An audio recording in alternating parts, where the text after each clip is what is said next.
যুক্তরাষ্ট্রের ওরেগন অঙ্গরাজ্যে অভিবাসীদের সুরক্ষা জোরদারে নতুন ৮টি আইন কার্যকর হয়েছে, যা দেশ জুড়ে নতুন রাজনৈতিক আলোচনার জন্ম দিয়েছে।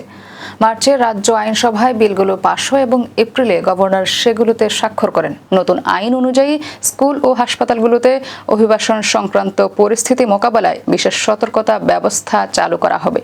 পাশাপাশি অভিবাসীদের ব্যক্তিগত তথ্য সুরক্ষা, কর্মক্ষেত্রে বৈষম্য প্রতিরোধ এবং সরকারি সংস্থাগুলোর সহযোগিতা নীতিতেও নতুন বিধান যুক্ত করা হয়েছে। বিশ্লেষকদের মতে এই পদক্ষেপ অভিবাসীদের উপর কেন্দ্রীয় সরকারের কঠোর নীতির প্রভাব কমাতে রাজ্য পর্যায়ের একটি বড় উদ্যোগ। এর আগে থেকে ওরেগনকে অভিবাসী বান্ধব স্যাংচুয়ারি স্টেট হিসেবে বিবেচনা করা হয়। অভিবাসী অধিকার সংগঠনগুলোর দাবি, এই আইন অভিবাসী পরিবারগুলোর নিরাপত্তা ও আস্থা বাড়াবে। একই সঙ্গে যুক্তরাষ্ট্রের অন্যান্য অঙ্গরাজ্যেও একই ধরনের আইন গ্রহণ করতে পারে বলে ধারণা করা হচ্ছে, যা ভবিষ্যতে দেশটির অভিবাসন নীতিতে বড় পরিবর্তনের ইঙ্গিত দিচ্ছে।